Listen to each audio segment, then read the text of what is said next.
Hello, all. So it's me, Ashley, again. I wanted to come on during this lovely full moon to talk about something that is near and dear to my heart during these energies that we're all facing as the collective today and ongoing needs. So I wanted to talk about something called, or some most people know what it is, called transmuting. And also what I wanted to include in that is emotional alchemy. I just have to preface this that this may be a little more personal, as I'm going to be using my past 3 months scenario. It's going to get personal because I don't know how else to explain how to do this without using my own life. So if you could bear with me, what I'm going to be revealing is quite raw for me, so I sympathize, but at the same time, I'm really trying to help the collective because I think in these times before we're meeting, if you want to call it ascension waves, etc., some of us are going through some karmic trials, and I wanted to discuss those further because I'm going to use my scenarios and showcase how we can all rise together to move from somewhere called the sacrificial lamb / victim mentality that some of us brighter stars are inclined to take on because it's a karmic role for those of us that are trying to grow.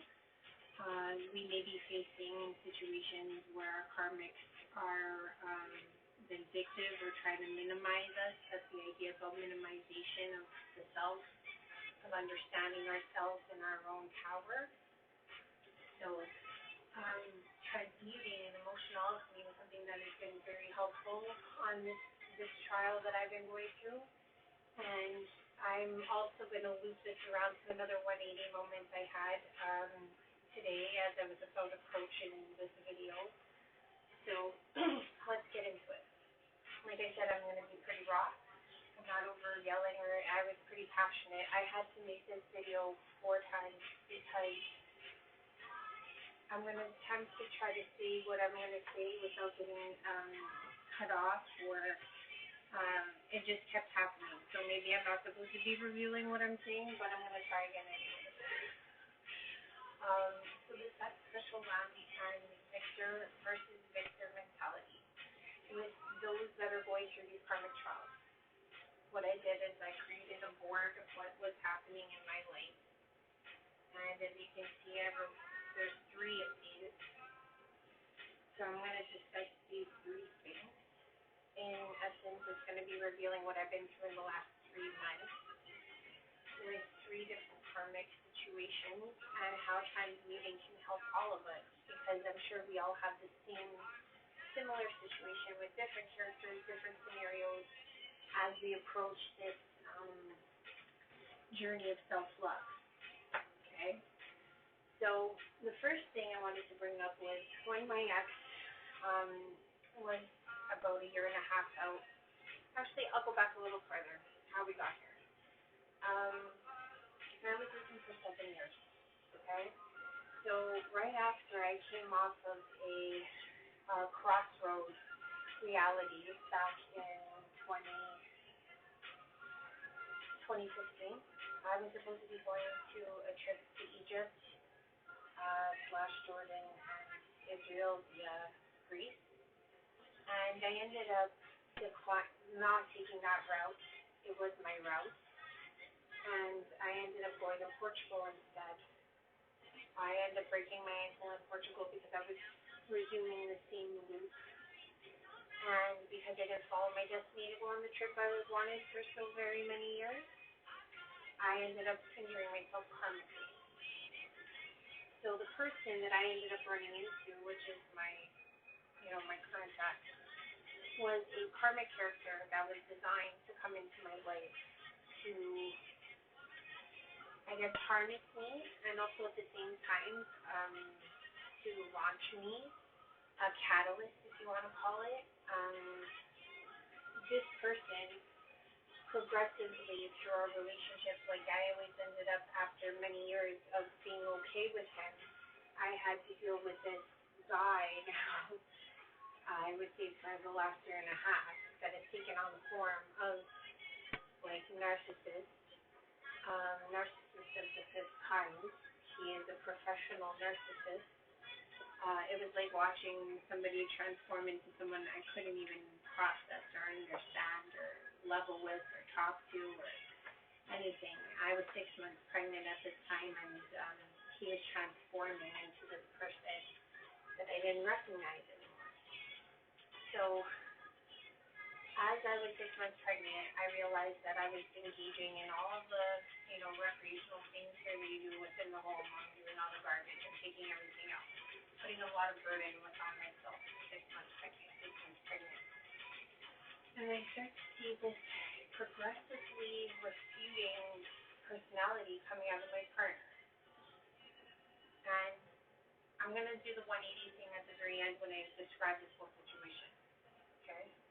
That's the part I hope gets through because it hasn't before. I start saying to myself things like, I do all the work. Why me? Why can't my partner see me for who I am? This is the first time that I started saying these things to myself. If I do more, if I try to hold it all together, maybe, they'll show that they love me. And what ended up happening is I bound this story to myself, which made me the sacrificial lamb in this scenario, or that energy. I'm going to use that term because you end up being slaughtered. Or the victim mentality is the same thing. Okay? Because again, you end up always losing as a victim. So when all those rhetorics are going through your brain, the reason why I was so gung-ho about this whole scenario and staying with him is because of our son. And I told myself that I want a happy family. So that was the story I bound myself with. That's what made me the sacrificial lamb, was because I bound myself to a story.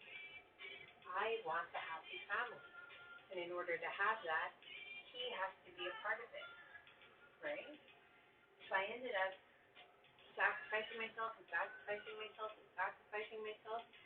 try to give into the whims of someone who was totally blowing off egotistical shit at me constantly, refuting everything I said, not giving a crap about what I'm going through day to day, even though I'm doing everything, right? So that's the sacrificial lamb mentality, okay?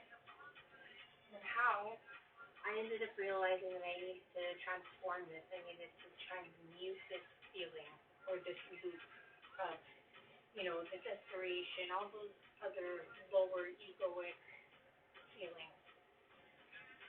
I started really looking at that story. I started really looking at that dream, and what I did know was true from that dream was that I wanted Luca to have a happy life, right? The rest of the family or whatever, I even shed those layers around that idea. And the fundamental idea was that Luca needed to have a good life. So that became pillar number 1. That was my pillar of strength. When you're in these karmic situations, especially as we are moving forward towards ascension, it's really imperative that you try to find a pillar of strength within your scenario, be it like your children, your mother, someone you hold dear, your dog, it doesn't matter. Whatever's going to get you through this. You're going to use them as your debunker, or how would they respond to this situation, or is this in their best scenario, or instead of putting you as the judge because you're in the sacrificial lamb mood, you're not seeing things very clearly, so you need to put it up against the pillar of strength. So the idea of I do all the work becomes, once it's transmuted through the pillar of strength, you start to think about why you keep saying these things to yourself. What do you gain from it? What do you gain from hearing this rhetoric all the time? You end up feeling sorry for yourself. So you have to start looking at, am I trying to get a pat on the head for this? Is there an award somewhere down the road for getting all of this abuse? And the answer ends up being no, right? And once it's no, that's your pillar of strength, answering that question. because you've allowed that to happen for a while. So it's not really like you're being a good judge.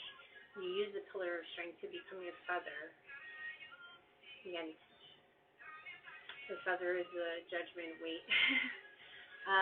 And ultimately you start to say to yourself, like, of course it was me. Of course I was the one doing all the work because I'm a hard worker, because I'm reliable, because I can get the job done. So your brain shifts over to this thinking that it's not a dilemma, it's a strength.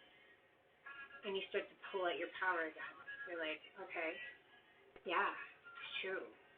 I am strong. That's why I'm able to take care of a baby and a dog and deal with all this commotion and like transmute it and go through it.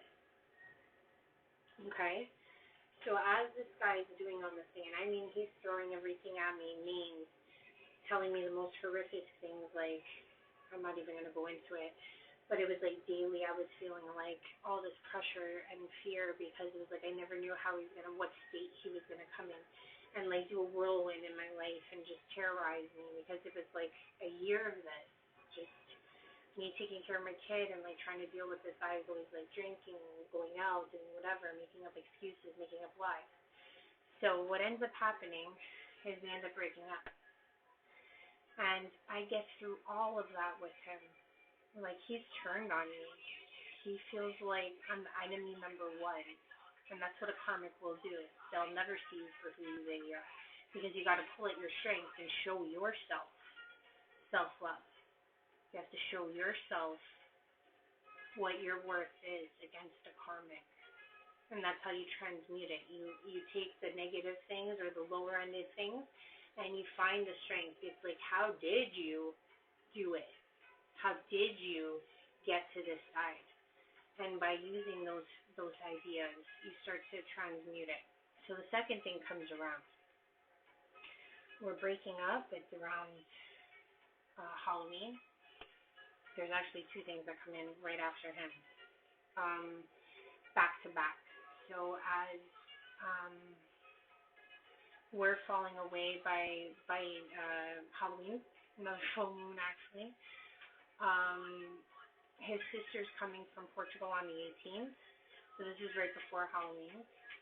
She comes here. She starts seeing that things aren't good because for 2 days she was here and he was drunk every day. So she realized, like, oh, you're dealing with some serious shit. Why isn't he working? What's going on? Here he had already, like, lost 2 jobs in the mix of all this. Here I am at home and he's got the car. Like, I have no control over him, staying put at all. And he's just running amok and then terrorizing me whenever he so felt like it. And ultimately, I find out after I decide, like, oh, you got to go your own way, the sister is on my side at that point, saying, like, oh, I just left my husband for the same reason. You can't put up with this. You got to take care of Luca. I'll take him off your hands. So I'm thinking things are copacetic, right? I'm thinking things are going well. Boy, was I wrong. So the sister ends up doing as she said, and in the midst of all of this, while she's still here, a third-party woman comes in. The other woman comes in. He ends up coming out of the shower because we're still living together. We had separated. He was staying where he was staying. I was staying where I was staying. And he ended up falling asleep, and I saw marks on his back that indicated that he had had a frivolous and joyful time. And it devastated me. Like, it was like, wow, not only have you been a total, I'm not going to finish this sentence, the entire freaking time, you then go above and beyond and then smack me one more time. So, what do you do when you get smacked? Right? Turn that other cheek, right? No, not really, but that's what you end up doing. You go into that sacrificial lamb thing because you're still small. They wanted to keep me small. They wanted to minimize me. They wanted to make me feel like I was being shredded for all my identity by these people. So there was 3 of them, okay? So I have this third-party woman who is like making fake accounts, putting scratches on his back to prove to me how much she loved him. And here I am, just coming to all of this within a month time, right? The slaps in the face of these karmics. So when the third party comes into play, I go back into the sacrificial lamb situation, just like most of us. And you start to say things like, oh, am I not pretty enough? Did he want somebody better than this? I can't believe I'm like in this situation. You start doing all these sad things again. But this time, because I had already gone through it with him and I knew this was like pretty insulting test, I was like, okay, I got to do this a little faster. I got to permeate this and bring it over to the other side. Flip that page. Do whatever you got to do. So things like, I'm not pretty enough. I put it up to my pillar of salt, which is what would look good to that? No, you wouldn't. Probably be like, you're pretty, mama. You know, so it's like those types of things. You have to hear the cheerleaders in your head, like your friend. You know, your friend will always say those nice things about you. So you have to like really focus on that when you're being, especially where I was hermiting. I was very alone. And on a side note, I don't do tarot. I mean, I have tarot. I try to dabble, but I don't know much about the cards. Like, if you asked me what a card was, I wouldn't know. But I do know that there is a breakdown of, you know, the cards. Like, there's a major and a lesser arcana. And in a weird way, when you're going through these karmic situations, they're very similar to the represented characters within major arcana. At least that's the general feeling I was getting from this trifecta situation I've been in for the last 3 months. Like, there's a lot of symbology and stuff going on. So, you know, I just want to say that. So anyways, I told myself things like I was too old. This was just a sidetrack, and I'm going back to it. Maybe it was just because we weren't, you know, he had cut me off physically, emotionally, physically, mentally. He lied, stealed, cheated, like a lot of threes going on in this karmic cycle I got going on, right? So I started thinking like all of these things, and my son being the pillar, I realized like maybe it's because I'm wiser, I'm smarter. It's not that I'm old, I'm wiser and smarter. I'm just getting out of this situation because I'm too old for this shit, you know? I've always been fun. Almost everyone I know told me I'm fun, so I marked that one off. I checked that off that list. And then I told myself, you know what? I am a great person or a great lover or all these other things when somebody respects me and loves me. So I marked that off. So using that pillar of salt, in my case it was my son, those things, those negative things that keep you in that sacrificial lamb energy, that will keep you weighted down, minimized in a cup, in a bowl, whatever the case may be. You have to do the transfer over, even if it's one by one, even if it takes you months. I mean, sometimes you got to dissect each emotion you're having to even get to those levels of those questions you're asking yourself. So please don't take this lightly. This is not a short walk. It's not a short run either. It takes time. So give it its time, give it its reverence. These are the way I describe them because I had to move through these energies and these emotions and this hatred and persevere on the other side with this method. So I'm hoping there's other people going through this. It could be different characters, it could be different scenarios, different places, different ages, but you might have something similar that you're like, I'm just stuck. I'm trying to get up here, but I'm still here at the base point. So I hope this helps. The last one, which was the sister, like I said, she had just come at the very end of everything falling apart. And I actually thought she was going to be my savior. I thought she was going to help with Luca. I thought she was going to give me a break. I thought she was going to see what was going on and smarten her brother up. I thought so many things I thought, and it ended up being the total opposite. It's like they ended up moving out. We were still copacetic. We still talked. And then the talking just stopped about 2 weeks after they moved out in December. So the second week of December, we're just not talking. Christmas is around the corner. No one's talking to anyone. Really sad event. But I start saying things to myself, like, oh, she's, maybe my first impression was wrong, why should I think these things, she'll come around. Never did. And the last I heard, she wants to claw my eyes out for some reason. And you better believe, like, when I heard this, I was like, oh, third broad's giving me a run for my money now, because the 16-year-old self came out for a moment, like, all bruised, puffed out chest, like, if you want to throw down, let's throw down. And I don't want to ignore the human experience. Like, this is seriously how people feel, But when you go to the transmutation process, like I said, it doesn't just happen overnight. It doesn't like you get over the feelings right away. Because the thing is, the transmuting why it's different is because you're resisting the little strings of resentment and such. Say you would when you're being passive aggressive. It's different than passive aggressive. Transmuting, please understand, it's not being passive aggressive and just swallowing a feeling. It's not what I'm trying to do here. You're actually permeating through the energies to the other side. It's like you're dragging to the other side. Because you have to, some of these things I would sit with for like a week. Just like one idea, just sit there, postulating. How can I make this rhetoric make sense? That it moves to the other side. That I can get that, I can capture that feeling that gets me to that other side. So it's not as simple as you think. So in the case of the sister, the trifecta, one I thought was going to save me ends up wanting to rip my eyes out. So what did I do? I asked myself, what did I do to her? You know what I mean? We don't know each other enough to really hate each other. At least I don't hate her. And at first, I went through those motions, and that's what I'm saying. You got to go through this. It's not like, oh, trust me, the rage I had the first moment I heard it, to try transmuting it like weeks. It took me weeks to get through that one.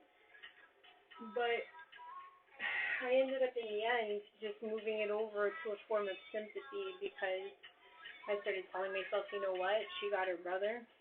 She's probably dealing in a whirlwind of trouble. She just got here. This is all very fast for her. That's probably why she's not on the fence with me. You start to put yourself in that person's shoes by the time you've gone through the transmutation. I asked myself, like, we were supposed to bring each other unity, right? So that was something that the sacrificial lamb story is telling me all the time. Like, oh, she was supposed to be the one who's going to help you. Woo-hoo-hoo. And the thing is that you flip it by saying, well, since there is no unification, you're going to be the one missing out on being raised with my son. So that's the same for the ex. You know what I mean? There's a sadness that comes with their level of hatred. So the innocents always get leveled out in these karmic situations. So I'm at a stage now where I'm trying to just stay humble in this idea that a karmic situation has happened, and this is that 180 thing I'm bringing back, and I hope this gets through because it didn't the last time. This exact scenario happened to me the first time I was trying to sign. Exact same. It was like the same with, except there was an external mother in the mix last time. And for all I know this time too, because the mother and I aren't, my Portuguese isn't strong enough to really talk to her that well, but I try. But I mean, like, she's probably on the same page helping them out too, I'm not sure. I know that there's a whole community out there that's being shed a lot of bull crap about me. So not only is it these three people, maybe the mother, a community of people that are feeling a certain way about me for some reason. You know, I wish I really knew, because, like, still trying to clue into how and why we all broke up and what happened. Like, confusion is a real thing in karmic cycles, please know. And I want to close this one out. I want it closed. Like, you hear me? Closed. So that's what I had to do. If you are facing these karmic cycles, this is where I saw for the first time that I was going through the exact same thing, because there was the sister, the ex, the narcissist ex. My first time I was ascending, I was like 18, 19, 20, 21. And I had been with the same guy since I was 14, 7-year relationship just like this one. Narcissistic guy who cheated on me left, right, and center, and whose sister was stalking me all the time, making sure I was not cheating on him, even though he was a big ass cheater. And then the mother was helping him out too, because whenever I would come in the house, he would call her to tell, give him the 411 of where I was and what I was doing, so I wouldn't catch him doing stuff. So that was a really messed up situation. And the thing was is that there was this huge lie that got shaded aside from the cheating, if you could believe that. There was an even bigger lie. And it was going to transform, because everything was falling apart. Like the cheating, I could never find the answer until the end. When the karmic cycle was done, I found all about all that. And in this big lie that this person was holding back from me, they ended up being a refugee, and they proposed to me to try to trap me, to minimize me, and to not let me flourish in college and all these other things. And in a weird way, I'm like in the same position with the same karmic players. I know you're not really getting what I'm saying, but it's like the last time that I was ascending, I had this exact like narcissistic sister. Like everyone's blocking me. Do you get what I mean? Just like cut it to that 7-year relationship. These characters try to block me. Now again, I have these characters second time around, second coming, and they're trying to block me. And it's like the losers winning through this transmutation and emotional alchemy. I've been sitting in this, world of myself. And through this, I've found self-love. And the first time I went through this, I ended up falling for the guy's bull crap. I ended up following him down the rabbit hole. He still got stripped away from me. Everything got stripped away from me, including my ascension rights at that time. Because if I couldn't, pass the first test, which was just love of a person type of thing, how was I ever going to meet and reach the level of God's love? If I couldn't fight for myself, how was I going to fight for God? So this time around, it's like the exact same thing, except this time I was like, fuck this. I'm not following that. I'm going to follow my ascension path this time. Like, duh. Knock, knock. Who's there? Ashley. So I'm hoping that this transmutation thing and shedding a little light on what I've been going through, this, I don't know, it's like clarity and also like this transformation of self that I'm trying to express, because I'm sure a lot of us are going through it. And if this transmuting and emotional alchemy conversation can help, that's what I'm here for, because I feel like we're all in this together, and I'm sure a lot of us are going through it. So, love you all. Have a great night. Grateful moon.